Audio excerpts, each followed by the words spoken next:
Hello.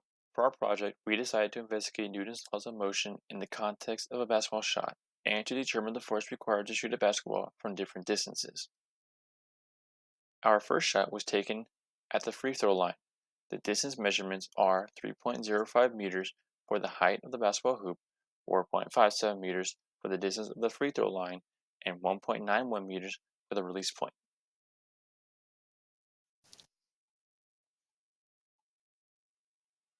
During the shot, the ball is in projectile motion and the force acting on the ball is gravity.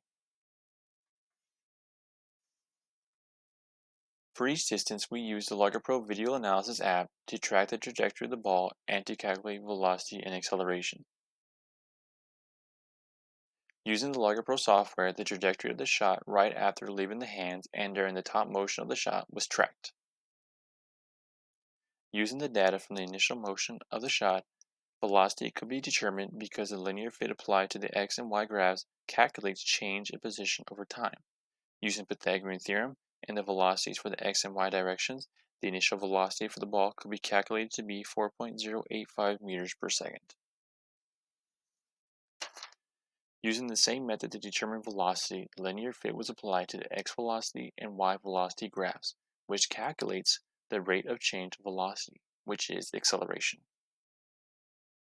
Using the Pythagorean theorem, the initial acceleration for the free throw shot was calculated to be 27.26 meters per second squared.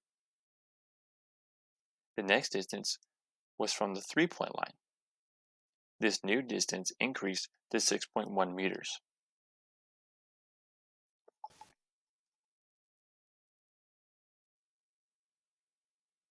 Like the shot from the free throw line, the initial motion right after the basketball leaves the hands was tracked.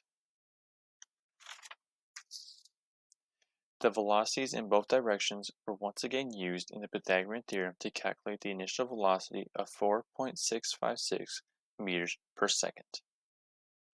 The same method for acquiring acceleration was repeated to determine the acceleration in the x and y direction. The Pythagorean theorem was used to determine the initial acceleration of the ball from the 3-point line. The acceleration was calculated to be 32 meters per second squared. Using the calculated accelerations for both distances, and with the mass of the ball being constant, we could calculate the force required for each shot. It is important to note that the acceleration for the first part of the ball's arc is being used in the calculations because in the second part of the arc, the ball's descent correlates with the gravitational acceleration. This is because at the top of the ball's arc, the ball is no longer under the influence of the force from the push. Instead, it is now falling towards the hoop under the influence of gravity. In these graphs, the acceleration at the end of the arc closely resembles the gravitational acceleration of 9.81 meters per second squared at both distances. If we were to use these values, the force required for each distance would be very similar. To calculate the force required for each shot, we used Newton's second law. Newton's second law of motion states that acceleration is directly proportional to the force and inversely proportional to the mass. This gives the equation acceleration equals force over mass. By rearranging this formula, we can calculate force as the product of mass and acceleration. For the force of the free throw shot, it was calculated to be 16.47 newtons. For the second distance from the 3-point line, the force required was calculated to be 19.33 newtons.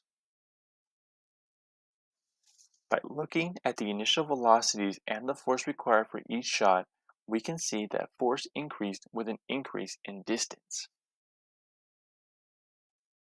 Thank you for watching.